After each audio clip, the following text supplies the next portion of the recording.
Yes, boys, and welcome back to another Dokkan video. And now this video is going to be a bit different to my usual ones, but I am going to be doing a review over the 5th year anniversary, what I liked, what I did not like, and also in my general opinion, what is my thoughts about this anniversary as a whole, because it is now the 2nd of August and this anniversary will be over by the 10th. We have done everything, we have gotten every event now, so it's literally just waiting now. We're on a bit of a cooldown period, so we want to see what exactly is going to happen next. You know, that's all we're waiting for now. But the 5th year anniversary, was it good, was it bad, what was amazing about it? We will find out now. So I will start off, I'll give my honest thoughts at the end, but we will start off with part 1. I did do a video about this, but so when part 1 came out, we were hit with straight away with some good content, I would admit. What we did get was, we did get the Zero Mortals plan. We only got a few of the events. We did not get all of them at the beginning, because we only had a few of them, I'd say up to, I think, up to here maybe. Only the 2 or 3, if that. Just so we could like farm the units. So that's what I kind of didn't agree with. We didn't get a lot of story. The same thing with the same trio. Like these are pretty much the exact same thing also. So we were given a little part of the story, and then in part 2, part 3, no, only for part 2, sorry, we got a bit extra of the story. And I feel like it's nice because these units, I'm going to talk about them in a second, but I don't think that's the way I like Dokkan doing things. I think if you're going to give me an event for part 1, you give me the event. And if you're going to give me something for part 2, you give me a different event. Because if you have a look back at like just some sort of like, for example, this unit did get Easy A LR'd. But the story from this guy getting from SSR to LR could have been totally different. If any of you guys remember, LR, Dokkan and Violet, they had their LR split over 3 different story events, which would definitely have been nice. Maybe you could have got an event like, maybe the master going to get the Dragon Balls, maybe you have to fight like Gawasu first, and then like, you know, so you have a bit of the story when you kill Gawasu, then it goes all the way up to when you know, kill Chi-Chi and Goten. So maybe something they could have done like that. I think like we could have definitely had something like that a bit better. I feel like this was nice though, this wasn't terrible. Now, talking about the actual units themselves, I don't really think they're that amazing for anniversary units. If we have a look at what we got before, you see, the part 4 didn't have that much, but we did get LRB Pan, which essentially, you know, it's an LR that kind of have like a support passive, which is nice. Giru is the Dragon Ball Seekers support unit, a dedicated Dragon Ball Seeker support unit, which was nice. Now, other than Zamasu, these 2 units, I know I did an initial showcase of them, but honestly, if I show you them at their final state, Easy Aid, I can't say that they're like that good, essentially. I can't say that I really do appreciate these units. It's not that the units are terrible, it's just that most people will not have a use for these units that much. This unit can stack attack, obviously do nice. This unit does have like a chance of evading attacks, which is, you know, also nice I guess, but it's only a medium chance, which is what, 25%. So these 2 units you're not really going to be using in any difficult content. I don't feel like it's even built for that. The only one I could see that could monetarily be used would be the Easy A LR, which is these are also, which is nice, but if I do talk about some of the events, like this is nothing compared to if I can just get up the 3rd anniversary. If I get up the 3rd anniversary, look, we had a free-to-play Namek Saga, well, yeah, Namek Saga leader, and you know, that just went with all the Ginyu Force. Like, I don't think you realize how good that was. I know this came a bit afterwards, but still, I feel like that impact that the Kid Gohan and the Ginyu Force eventually gave to us was much more of an impact than we got with, you know, these 2 units. And but this unit is good. Remember, the first Easy LR is honestly no joke, because this honestly opens up the pathways to many other LRs, and you know, that's pretty nice. That's pretty nice. Not that runnable, but if you are like, if you have like a Realm of Gods team or like a future team, he's obviously able to be used. So, you know, if you're struggling for units, that is nice because, you know, he is quite easy to obtain. Although I have heard some people are still struggling on the Extreme Z area for him if you don't have the particular units. Like if you haven't got LR Trunks and Mai, if you haven't got LR Vegito Blue farmed up, the EZA physical Trunks, some people are struggling, and honestly, that's a bit of a shame. But this guy's solid. I would say this guy's a definite addition, and this does make the anniversary quite special. Now, we're going to go into like quite an amazing bit, but remember, when I talk about this is honestly from a like standpoint of view, but equipment has been a nice addition to Dokkan.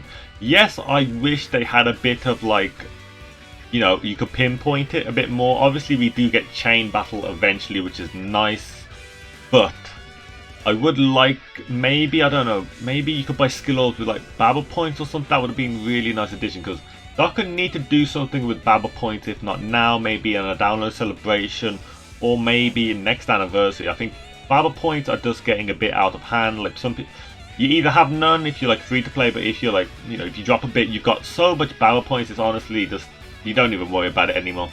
So the equipment is a really nice addition, because the way it basically worked is, in the 3rd anniversary, we ended up getting the transformations for the first time, essentially. Not including UI Goku, because UI Goku was like, you know, came to global a bit too early. 4th anniversary gave us active skills. 5th anniversary gave us equipment. So again, it's not too much of an impact of what active skills have done for the game, or what transformations have done for the game, but it's still a nice addition to the game, I guess. So again, that was good, but not as good as the other 2 anniversaries. That's why I know some people are thinking, like, I've seen some people talk on the Reddit, and this is why I'm making this video, because some people don't respect this anniversary, and I can understand with them, because the other anniversary had a ton of stuff, like we're missing Purunga and everything. Now, this Frieza army enlistment test, basically, was, I would have to say, a really bad way to do things, because basically you did it 5 days. There wasn't anything extra, you know, there wasn't. As soon as you did it after the 5 days, you had 5 tests. It was literally nothing. They could have expanded a bit longer. We could have got one for every single category, essentially. But unfortunately, they didn't want to do it like that. So, you know, it was nice to get the little bit of fun. You know, it's a little bit of fun every single day. And that's what I wanted from the anniversary. I mean, so every day it was literally log in, do your equipment. And for the first 5 days, it would do the Frieza enlistment test, sorry. But after that, not really. This is that. And now this is where I get a bit into it. The boss rush was a disappointment from difficulty standpoint. I'm going to say, of course, the stones were lovely. I do really enjoy getting those 35 stones. But the difficulty just was not there. Honestly, boss rush 9 is harder than boss rush 10. The only chance you have of dying in boss rush 10 is, I don't know, if you have mainly an AGL team and you just can't kill the tech trunks in time and he hits you with the one shot. That's the only way I can see you dying, because these people just don't do that much damage. I've taken weaker teams into this. And if you look at boss rush 9, there are some killer stages. There's this stage when you're fighting the multiple metal coolers, that can get you killed. That can honestly get you killed. And Broly has a chance to one-shot you. So those are some scary events. This, not so scary, not so scary.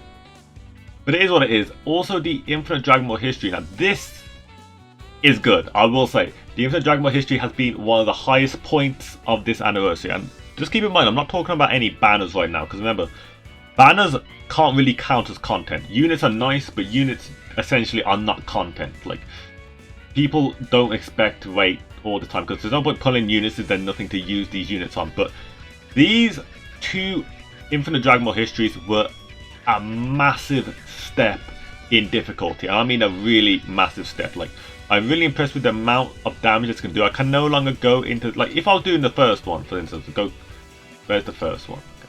Did I find the first one here? Okay, yeah, this is the super one, the first one. This one, for instance, like, if you can just check, this one is nice for showcase. If you've seen it in my videos, you know I usually use this one for showcases.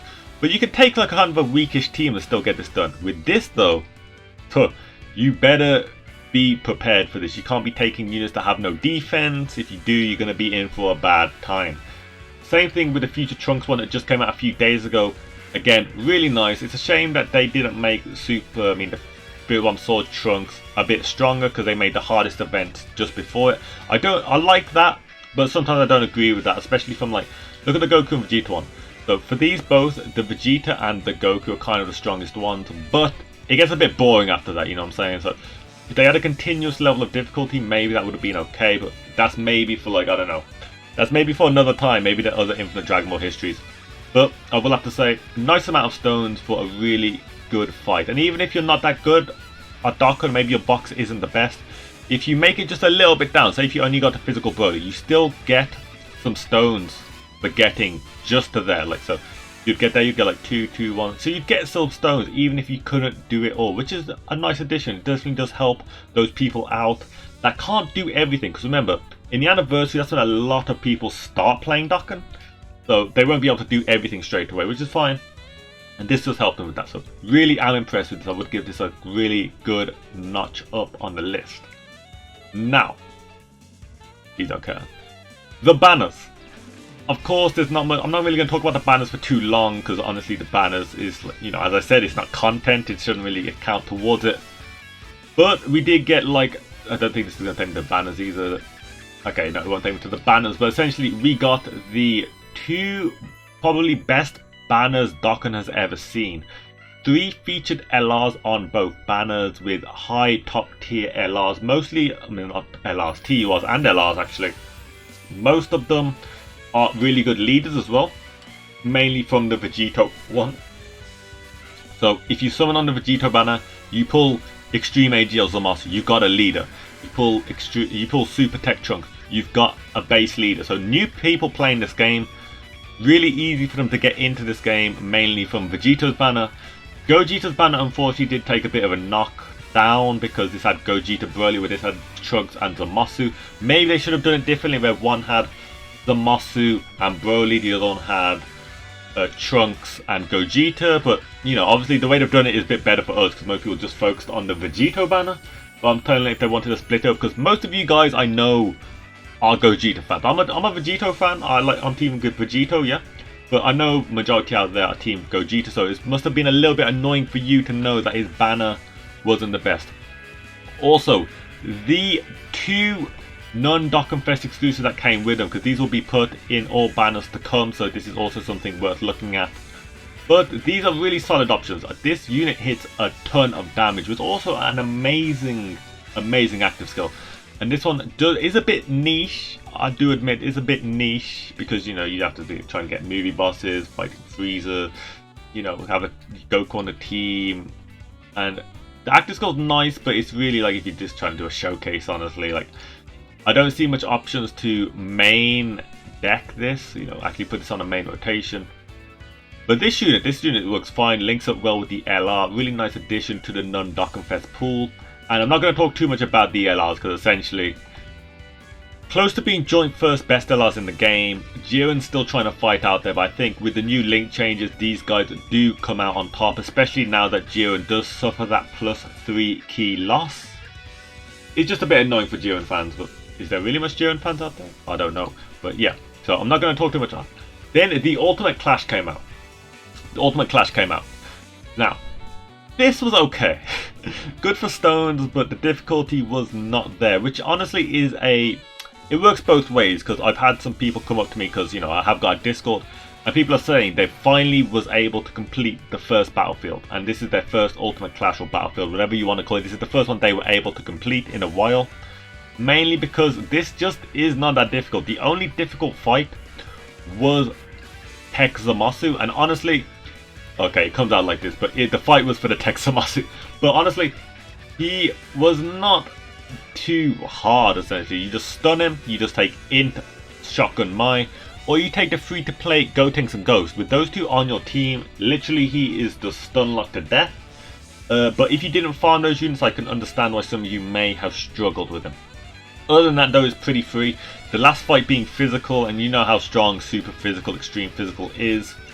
It was a clean sweep, nice with mission rewards, an easy Elder Kai to run it again as well, so quite nice. I will say it wasn't the hardest, but essentially we got the difficulty from the Infinite Dragon Ball history. That's where the difficulty of this anniversary came from.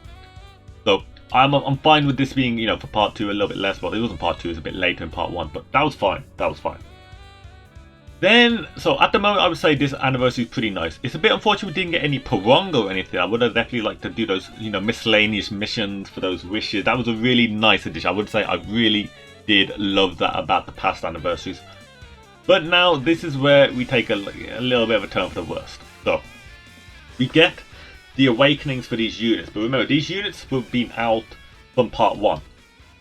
So, these units came out.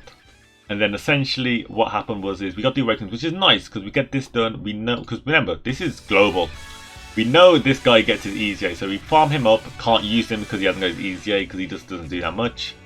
Get these guys done and you get those Extreme Z awakenings done. Now, honestly, I will have to give a notch up for this one. I will definitely give it a good mark because these EZAs were not that hard. Which was nice because Extreme Z areas I feel like should not be a hard thing because of the way you restrict the units we're allowed to run. Because if I remember, can I get a list of the units? If I can, that'd be pretty nice. Yeah, okay, so this is the list of the units that you were able to take on both. And honestly, if anybody's been playing for at least like over a year and a half, most of you will have these units since most of them are non-Dokkan Fest exclusives. And most of them are free to play, like free to play, yeah, tons of free to play, or non-Dokkan Fest exclusive, which were featured on the AGL Gogeta banner, which I'm thinking must have been like one of the hardest like dropped on banners of all time, because everybody was going crazy for Gogeta and Broly. You guys know that. So most people did have these units. It was easy to get a few of them stones. The units themselves I've just talked about, they're not the best. They don't even like. If the Kid, Vegeta and Raditz were like a support unit, maybe that would have been better because support units can always be used. But when you make like a unit that's just a bit strong, not that good, not much we can do. This one may be used in Extreme in Super Battle Road if any of you need it, which could be nice. Nothing much really for the Kid Vegeta. So that's what we got. And essentially, that was it. You did this. This honestly did not take that long. The only thing that could have taken a bit long is if you're farming 3 copies of the Zamasu, which you should have done to get him SA25 for free. But even then, that took like what, 2-3 days of just spending a stamina bar, and then after that you essentially had nothing to do. Nothing other than logging in and doing the Whis event. There was nothing. I know it's a mobile game and everything, but it would have been nice if Frieza's Army was still going on, or maybe that could have given us something else different.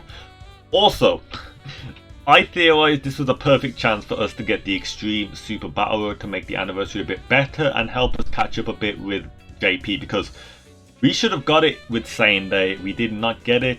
Are we going to get it between the 11th and the 28th? I do not know. Hopefully we do. But it was a really missed opportunity by Dokkan not to give us the Extreme Super Battle. Because this, look, if you see everything that came out for part 1, we all got all these events, the Boss Rush coming out, Dragon Ball History stages, and yes, we did get another Dragon Ball History stage eventually, but it just wasn't the same. It just wasn't the same. So you farmed all them up, got the LR done, got them done, and now the banner. Part 2 banners, I understand, are never going to be as good. But I will have to say there is a massive knockdown for this banner, man. I'm just not. After I've used these units consecutively, I have really used these units quite a lot. I will have to say they're just not that good for an anniversary style banner. The reason because is this unit. I don't want it to become a Broly, Trila, and Lemo rant, but this unit is just terrible at the moment. Really, because they don't have a proper team.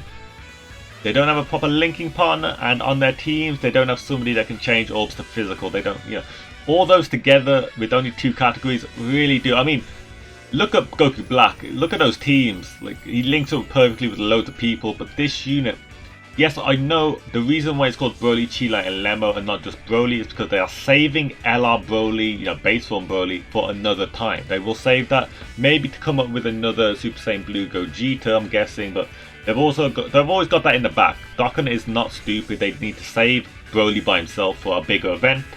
It's not for a part 2 event, so that is why we've got it like this. Would have been nice if these banners had like some non-Dokkan Fests thrown in them. Maybe we could have got like a Lemo and Chilai maybe. Because then that would have gone on joint forces, that would have been okay. Or just, I don't know, Cheetah by himself, herself, sorry, maybe, I don't know. Just something that linked up with this guy. Because this guy's got got all his links all over the place. Solid support, Brainiacs, now he's got big bad bosses, like, it's just everywhere, honestly. This unit could be so much better with the proper linking partner, and I feel like if somebody's summoning off the anniversary hype and they pull this unit, they're just not going to really go anywhere with it. It doesn't help them really do much events. Yes, getting the 7 or more key spheres obtained is amazing for that full dodge, but essentially, unless you're using orb changes, that's really, really not going to happen without a linking partner that does that. So, the Goku Black, this was obviously the better one out of the two, of course. Even then though, compared to the part 1 LRs where they did so much, even to, hold up, if I go to part 4 and go to their part 2 banner, if I talk to what these guys did, so, essentially, Baby gave us artificial life forms. Baby was the first artificial life form category leader, which is something kind of important. Getting a new team, that's always is nice. Also, he was the first guy to actually have this Ki +3, to have the additional attack when fighting either a pure or hybrid Saiyan category ally, which was nice and a good transformation. Don't sleep on LR Baby. And also, we got a proper Dragon Ball Seeker lead here. We got 170% with Ki +4. That is actually mad. Considering how free-to-play friendly the Dragon Ball Seekers team is, this is a nice addition to the anniversary, for the 4th year. This guy's amazing, but he's a Future Saga category. You've got 2 of them already. And he does not tank in the first slot. In the first slot, he gets destroyed. He does not take any damage. I mean, he does not tank anything at all, which is unfortunate. But he links up so well with his team, I will, I will allow that. It's only that the Broly lets it a bit down, unfortunately. And then, sorry about that, that's just to check those links. Yeah, I will show you actually, this is why I had this up. If I put Broly in here, use this for all my link checkers, definitely do check out this Dokkan link website. These are the people he links up with apparently. Are you going to put him in with any of these guys? I did try him actually on my 55% showcase with Gawasu and Zamasu because they shared a bit of links, but essentially he just does not link up with much people. And then if you go to the Goku Black, this is just for me to just show you. Goku Black, where is he? There's 4 links here, but he's linking up with people he can link up with. These are people that you want to have on the main rotation. So, just to show you the bit of an annoyance with this unit. Hopefully it gets better in the future though. Obviously it always has room to improve. That's how LRs work. Let's see what else we got for part 3 then. Part 3 came out and we got hit with the Easy A LR. Now, this event was okay, I did say before. Some people did struggle on it, which is a bit, iffy. And the Infinite Dragon Ball history, again, I would say it's not as difficult as the first one that came out of Dragon Ball Super Broly, but still, really, really nice event. Again, difficult content like this is exactly what we need, because it's not that hard that we're getting hit straight away out the gate, but it gives us just a little bit of time to stack a bit of stuff. And it's nice to trying out units finally that we just don't have to go into the Legendary Goku event. Because the one problem I have with the Legendary Goku event for trying out units is because we only have one Legendary event, which is Goku. Because he is Int at the end, it just really doesn't really make you want to take tech units. And so these Infinite Dragon Ball history stages let you try out all kinds of units, even the tech units. Because obviously, if you ever tried to use LR Tech Broly in LGE, sorry, not a good sight. And then that is it. We are done. Part 3 was literally farm this unit, do the Infinite Dragon Ball history event, and not much of that is there. Honestly, we should have just had 2 parts. I don't know why they split this up. Just give us the Extreme Z area with this, because obviously we got the Extreme Z Awakenings here for these 2 units. Just they waited for part 3 for that. And also the Infinite Dragon Ball history kind of been put into part 2 anyways to go along with this. So, a bit of a weird thing there. But overall, I would say this 5th year anniversary has not been as special as the other 2, I would imagine. Because, I don't know, active skills were definitely an amazing feat to be actually put onto units. Having just equipment, it's nice, it's really nice to get a bit more crit, a bit more additional. But even to when Japan was getting equipment, we definitely expected something a bit more. equipments are nice, but we wanted specific equipment. Like, we wanted equipment specifically for some units. Like, say, I don't know, Turles gets a specific equipment for him if you do a specific event. I know that does come with Universe 6 stuff, but I mean, like, not just for crit, not just for, like, additional. Maybe they do something special. Do something special, like, I don't know, maybe stop, make a unit a bit easier to transform or something. That's what we were all thinking. And obviously, that's a rant for another time. That was a rant from 5 months ago that people were saying, but they still find that it's like how it is. But 4th and 3rd anniversary, I think, had a bit of a more impact to the game, a bit more impact. Not talking about the units, because obviously, if you're telling me do I like the LR Vegito, LR Gogeta over the LR Super Saiyan 4s, I'm saying these units every day. But I'm not on about the units, I'm on about the events that came along with them. So yeah, honestly, I'm not too impressed by this anniversary. Hopefully the 6th anniversary or the download, apparently the download celebration is supposed to be way better. Hopefully it is. And let me know what you think. Do you agree with me? Do you not agree with me? Was this your best anniversary ever? I'm not talking, don't think about it as well. Don't just go off what you pulled on the banners. Think about the actual events. Think about when you've been playing Dokkan. How did you feel about this anniversary? Let me know. Anyways, this has been a long video, and please, if you do like longer videos like this, like discussion videos, just a bit of a review, let me know. Do leave a comment down there, and do like and subscribe if you like Dokkan content. I make Dokkan content every single day. And I'll catch you next time. This has been Kizan, and I'm a bounce out. In a bit, guys. Catch you next time.